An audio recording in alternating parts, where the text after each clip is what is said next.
नमस्कार दोस्तों, sweet Hindi inspired में आपका स्वागत है। दोस्तों, बहुत समय पहले की बात है। एक छोटा सा राज्य था।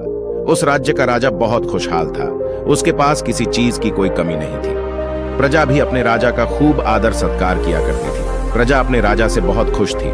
लेकिन आज कुछ ऐसा हुआ था जिससे राजा की नींद हराम हो चुकी थी। राजा को रात भर नींद नहीं आ रही थी। 25 सालों से आज तक ऐसा कभी नहीं हुआ था। राजा के साम्राज्य पर आज तक किसी ने हमला करने का प्रयास तक नहीं किया था। लेकिन आज पड़ोसी राज्य ने इस छोटे से राज्य पर आक्रमण कर दिया।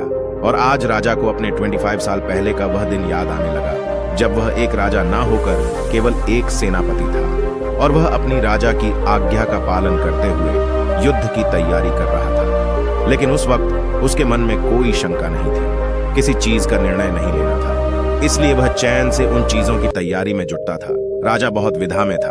उसे समझ नहीं आ रहा था कि आखिर वह अपने साम्राज्य को किस तरह से किसी और राजा के हाथों में सौंप दे, जो साम्राज्य को हासिल करने के लिए उसने दिन रात एक कर दिया। कई लोगों को धोखा दिया, कई लोगों को पीड़ा दी, कई लोगों को कष्ट दिया, कई प्रकार की राजनीति रची, कई प्रकार के षड्यंत्र रची। इतनी सारी मेहनत करने के बाद जब उस राजा का सिंहासन प्राप्त हुआ था, उस सिंहासन को, उस साम्राज्य को वह अपने हाथ किसी और को कैसे थमा दी।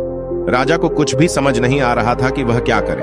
वह बहुत चिंतित था, परेशान था, करवटें बदल रहा था, लेकिन उसे कोई तरीका सूझ नहीं रहा था। राजा यह बात बहुत अच्छी तरह से जानता था कि बात केवल मेरी नहीं है, इस पूरे साम्राज्य की है। राजा ध्यान करना जानता था।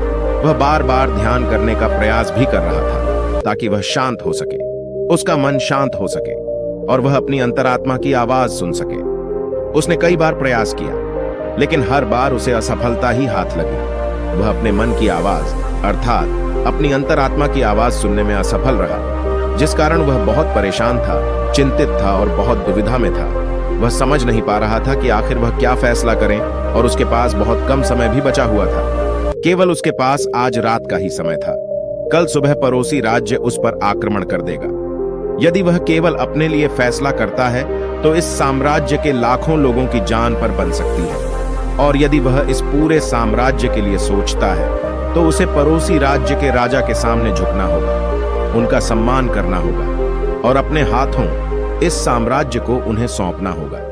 राजा बेहद दुविधा में था, अत्यधिक परेशान था। आखिरकार वह अपने महल की छत पर पहुंचा, जहां ठंडी ठंडी हवाएं बह रही थी। रात का समय था, चारों तरफ सन्नाटा था, खामोशी थी। राजा ने छत पर पहुंचकर आसमान की तरफ देखा। आसमान में एक पक्षी निडर होकर उड़ रहा था, अपनी ही मस्ती में, अपने ही अंदाज में। उसे रोकने वाला कोई नहीं। उस पक्षी को देखकर राजा को यह एहसास हुआ कि जब तक कोई व्यक्ति अकेला होता है तब तक वह मस्त होता है, अपने में खोया हुआ होता है।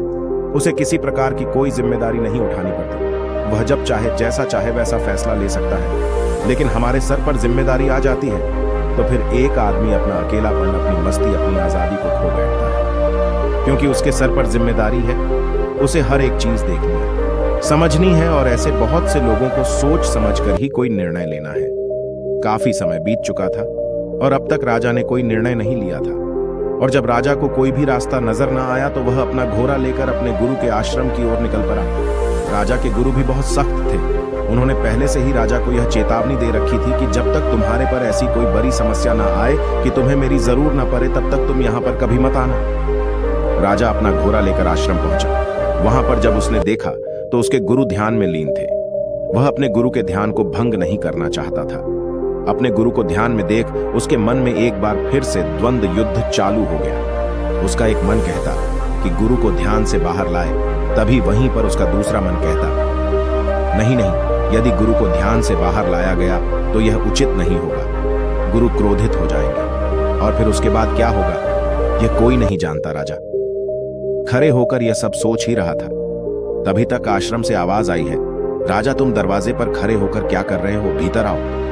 राजा आश्रम के भीतर गया और उन गुरु को प्रणाम करके कहता है, गुरुदेव, आप तो मेरे मन की बातें भाले भांति जानते हैं।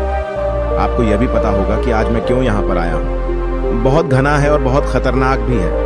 वहां पर तरह तरह के विशाल जानवर रहते हैं, तरह तरह के जंगली जानवर रहते हैं और उसका रास्ता भी सुरक्षित नहीं है। वहां पर चोर, डाकू और लुटेरे भी हो सकते हैं, पर पता नहीं वहां पर रास्ते में कुछ खाने पीने को मिलेगा या नहीं मिलेगा। और तो और हमारी जान को खतरा भी हो सकता है। यह सारे प्रश्न हमारी बुद्धि खड़ी करती है, लेकिन इसका अर्थ यह नहीं कि तुम्हारी बुद्धि तुम्हें रोकने का प्रयास कर रही है, बल्कि वह तुम्हें सतर्क कर रही है। और जब तक तुम अपनी बुद्धि के सवालों का निवारण नहीं कर लो, तब तक आगे बढ़ना मूर्खता का प्रमाण ही होगा।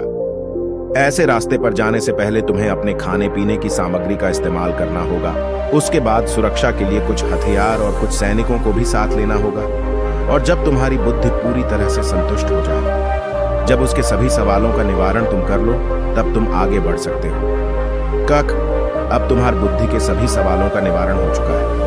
लेकिन कुछ ऐसे लोग भी होते हैं जिन्हें पता होता है कि उसे पहाड़ी पर खजाना है, लेकिन वह यह भी जानते हैं कि रास्ता बड़ा कठिन है, लेकिन वह अपनी यात्रा कभी शुरू ही नहीं करते हैं। यह बात और है कि हो सकता है कि तुम्हें वहां पर पहुंचकर कोई खजाना ना मिले और तुम्हें वहां से खाली हाथ ही लौटना पड़े, लेकिन तुम्हें इस सत्य को भी जान लेना आवश्यक है कि जो होना होता है वही ही होता है। उसका अफसोस करके कोई मतलब नहीं। तुमने तो अपनी पूरी कोशिश की थी, तुमने अपना पूरा प्रयास लगा दिया था, लेकिन इसके बाद भी तुम्हें सफलता ना मिले तो इसका अर्थ यही है कि वहां पर तुम्हारे लिए जो होना था वही हुआ है।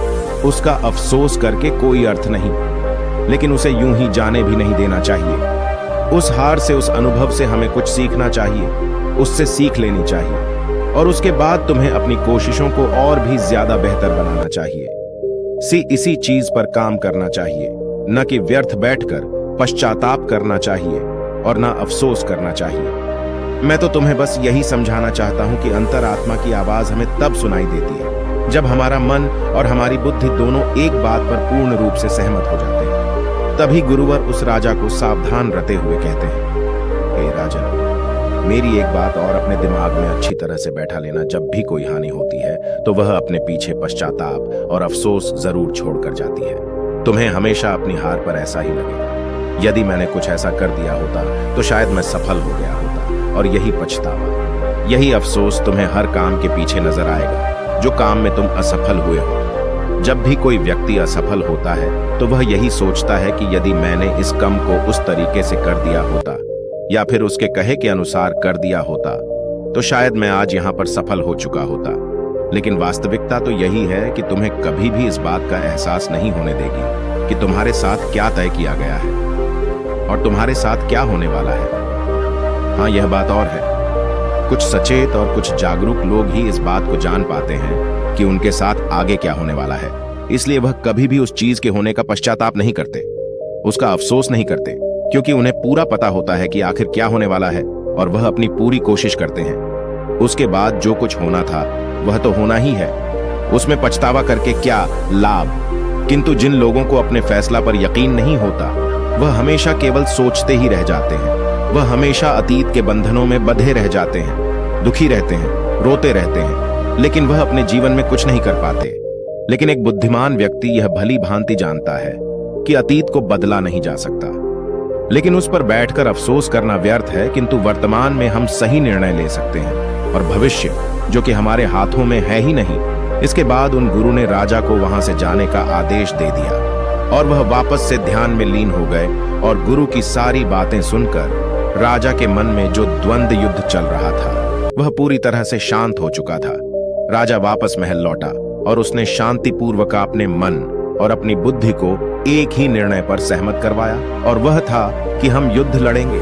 जब राजा के मन से यह निर्णय उठा तो उसकी बुद्धि ने उसके सामने कई प्रकार के सवाल उत्पन्न कर दिए, जैसे कि हमारी सेना बहुत छोटी है, हम उनके सामने टिक नहीं पाएंगे, और पड़ोसी राज्य के पास एक विशाल सी सेना है जो हमें चुटकियों में मसल सकती है। उनके पास तरह तरह के हथियार हैं और लड़ने का कौशल भी है, और ऐसे ही कई प्रकार के सवाल उसकी बुद्धि उससे कर रही थी। उन सभी प्रश्नों का जवाब देते हुए राजा आगे बढ़ता चला गया और वह इसी निर्णय पर पहुंचा कि हम युद्ध लड़ेंगे। यदि हम सही रणनीति से, सही तरीके से युद्ध लड़ेंगे तो हम छोटी सेना के साथ ही उन्हें हरा सकते हैं। इसके बाद राजा चैन की नींद सो गया और अगली सुबह उसने अपने सेनापति को आदेश दिया कि हम युद्ध लड़ेंगे, सेना को तैयार करो। सेनापति ने राजा की आज्ञा का पालन किया। दोनों ही राज्य में घमासान युद्ध हुआ।